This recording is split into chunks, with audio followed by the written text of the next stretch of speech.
I'm Terry Sharpe, and I'm a retired wildlife biologist.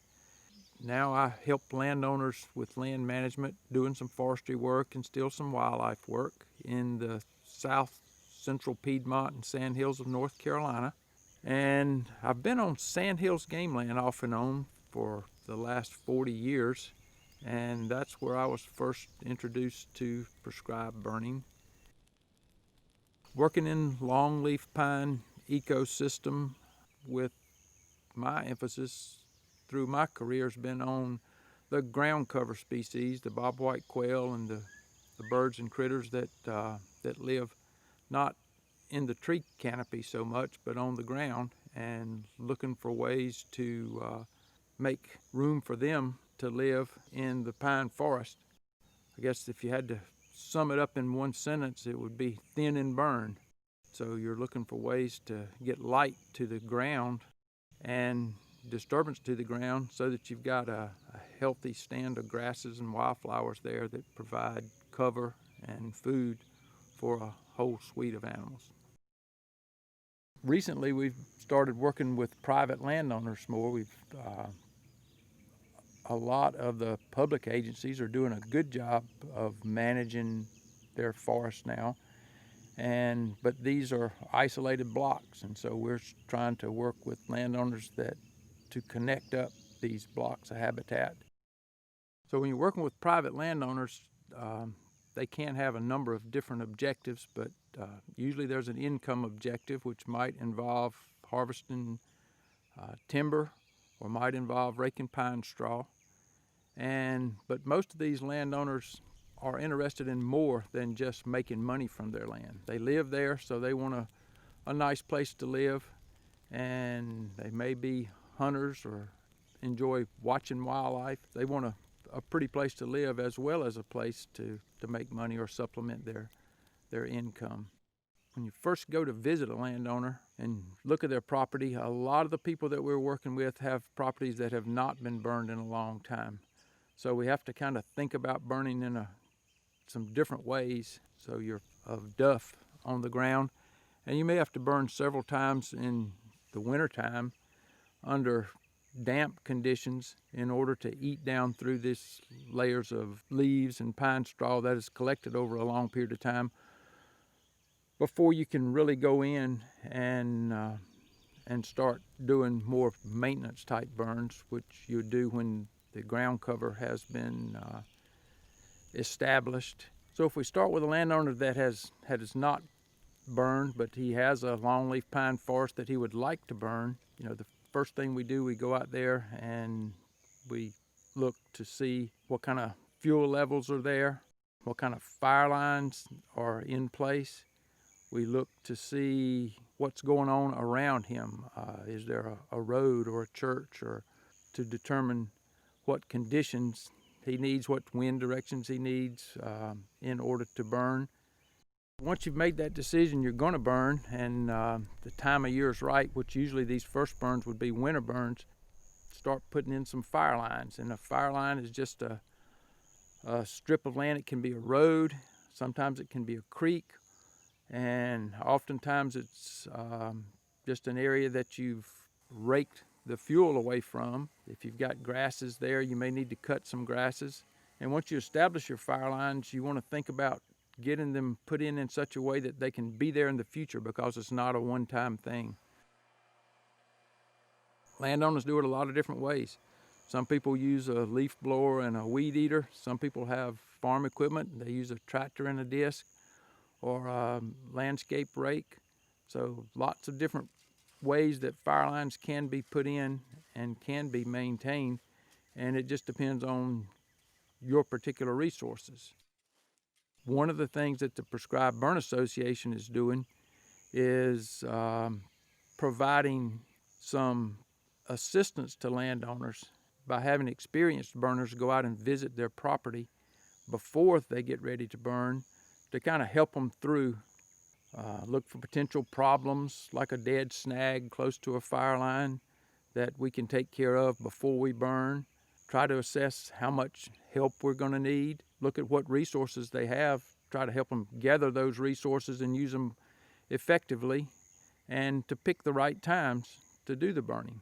One other thing that the Prescribed Burn Association does is it helps landowners become certified burners. And the certified burner process, there's some legal benefits, but there are also some very practical benefits because it gives you more or less a checklist of things you need to do before you burn and to prepare for the burn so that it can be done safely and efficiently. You're getting ready to burn. You need to get a burn permit, which you can get from the North Carolina Forest Service. You can go online and get them now. It's pretty easy.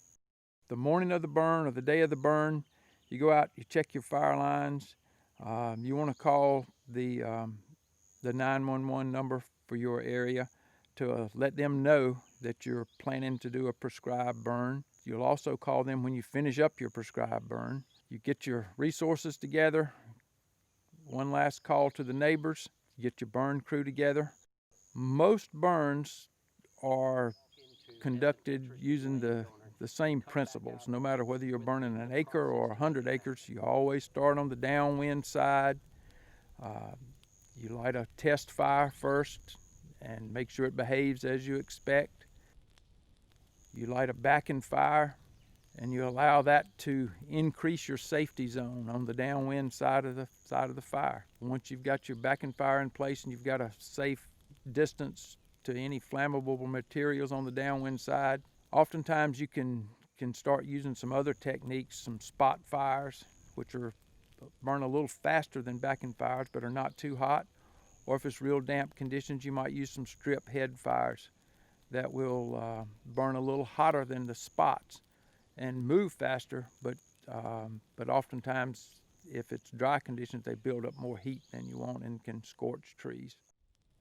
Typically, if you've got a typical landowner that has a forest that has not been burned in a long time, you'll want to go through with several cool season fires or winter fires or fires shortly after a rain to eat down through the duff layer. And it may take 2 or 3 or it may take 4 or 5 of these fires to get down to mineral soil. Once you get down to mineral soil and you start seeing your grasses and your wildflowers coming back and the duff around the trees has been eaten through, then you can get a little more aggressive and start burning during the lightning season. Many of the plants and animals in the sandhills respond better to fires that are burned during the summer months or the warm season, and they may flower better, they may provide better cover for wildlife, but you have to get your area in shape before you start using these lightning season fires. So you not only want to look at weather on the day of your burn, you want to think about what kind of weather you've had in the weeks leading up to the burn. Have you had some rains so that the fuels will have some moisture in the lower levels and won't smolder for days after the fire? And you also want to look at the weather forecast for the next few days after you burn. Do you have any big fronts coming through that may have some high winds? Or is there a rain predicted in the next few days? It's often nice to burn when you know you have a rain predicted in the next couple of days, so that if you do have any smolder, that the rains will put it out.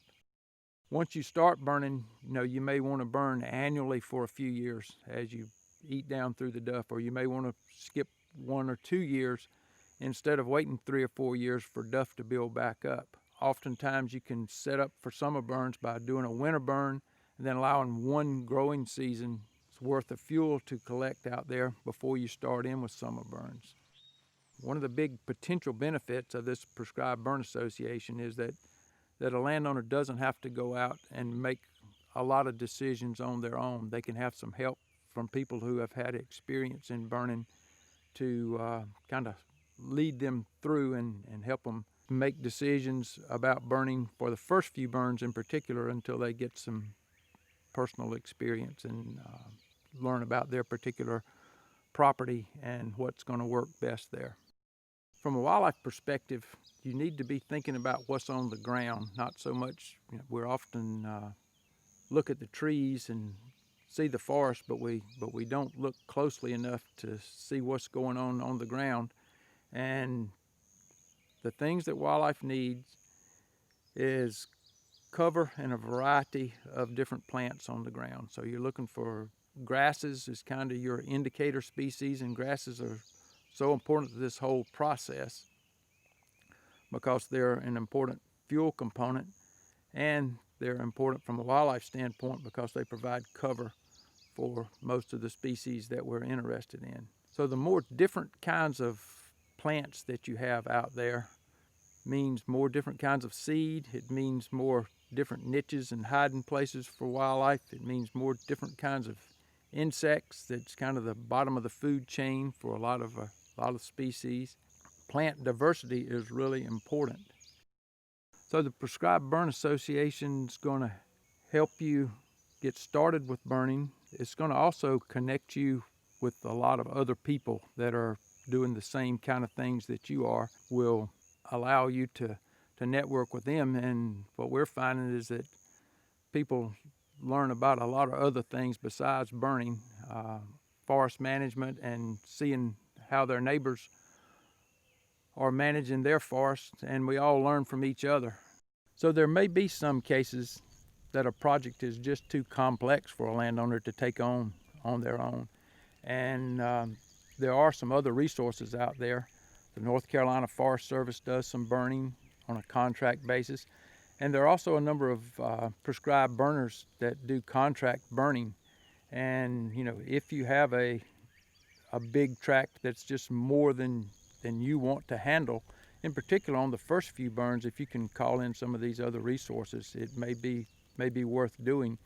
And I would encourage you to get out there with them while they're doing the work, so that that you get more experience, because just the more time you spend on the fire line, the more you learn about fire behavior, and the better you're going to be at getting the results that you really need out there. It's not something that you're going to go out there the first time and have it down, and you can't read about it. You need to be out there and see what happens under different weather conditions.